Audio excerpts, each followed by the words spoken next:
Menjadi wanita paling cantik di sekolah tentu saja menyenangkan. Selain cantik, ia juga yang paling pintar dan selalu juara kelas. Tentu saja kecantikannya membuat para pria banyak mencoba mendekatinya. Walaupun berbagai macam cara mereka lakukan, belum ada satupun yang bisa meluluhkan hatinya. Sedangkan pria ini bernama Kochen, siswa nakal dan tukang buat masalah. Dan satu-satunya pria yang tidak tertarik dengan kecantikan Cici. Ia memiliki teman yang selalu terangsang bernama Boci, dan teman lainnya yang gendut bernama Aho. Dan ada Sao, pria nakal lain yang hobinya bermain basket. Hari itu, Kochen bersama temannya melakukan hal tidak senonoh ketika belajar, di mana guru mereka sendiri yang menjadi objek kenakalan mereka. Guru itu mengetahui mereka sedang bermain dan menyuruh Kochen berdiri yang sedang tidak memakai celana. Alhasil mereka berdua pun dihukum habis-habisan oleh kepala sekolah mereka. Kepala sekolah juga meminta Cici untuk mengawasi Kochen, karena kini Kochen dipindahkan duduknya tepat di depan Cici, yang tidak disukai oleh keduanya. Hari itu Kochen masih bermain ketika belajar dan ditegur langsung oleh Cici, dan malah diberikan jari tengah oleh pria ini. Kochen memang tidak menyukai belajar, namun ia sangat menggemari seni bela diri karena ia begitu ngefans dengan Bruce Lee. Berbeda dengan Kochen, teman-temannya sangat menyukai Cici dan melakukan berbagai macam cara, namun yang ada malah membuat Cici marah dan merasa terganggu karenanya. Hari itu guru bahasa Inggris mereka terlihat sangat galak dan apesnya Cici terlihat gelisah karena ia lupa membawa buku pelajarannya. Kemudian ibu guru meminta siapapun yang tidak membawa buku untuk berdiri. Namun ketika Cici akan pasrah, tiba-tiba Kochen memberikan bukunya dan segera berdiri. Akhirnya Kochen menerima makian dari guru bahasa Inggris mereka yang galak. Cici tidak sengaja melihat catatan buku Kochen tentang dirinya. Ia rela dihukum daripada melihat wanita itu harus dimarahi guru mereka. Esoknya ketika sedang makan, Cici datang menghampiri Kochen untuk berterima kasih. Namun karena merasa aneh, Kochen berkata lebih baik memberikannya sesuatu.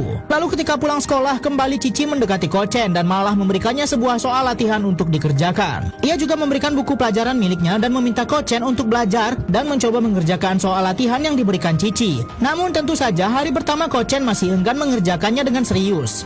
Saat di sekolah esoknya, Cici meminta kertas itu kembali dan menemukan ada banyak kesalahan di soal yang dikerjakan Kochen. Tentu saja Kochen terang-terangan tidak menyukai dirinya yang dimarahi oleh Cici karena dirinya tidak suka belajar. Bahkan teman Cici heran kenapa Cici mau repot-repot mengajarkan Kochen, padahal ia tidak menyukainya. Namun Cici yakin bahwa Kochen lama-kelamaan akan berubah. Benar saja ternyata malam itu Kochen benar-benar mencoba belajar. Dan ibunya sangat bahagia ketika melihat anaknya sangat serius dengan pelajarannya. Karena selama ini Kochen hanya suka bermain. Berkat gadis cantik ini, Kochen menjadi anak yang benar-benar serius belajar. Ia bersama-sama dengan Cici akan belajar bersama karena mereka membuat peraturan jika salah satu dari mereka mendapat ranking 1, mereka harus mencukur rambut mereka. Dan jika Cici gagal, maka dirinya harus mengikat rambutnya selama 1 bulan penuh. Bahkan hubungan keduanya menjadi akrab. Padahal sebelumnya Kochen sangat tidak menyukai Cici yang terlalu ambisius. Malam itu tiba-tiba saja Kochen meninggalkan Cici sendirian di kelas. Ternyata ia pergi ke pangkas rambut untuk mencukur habis rambut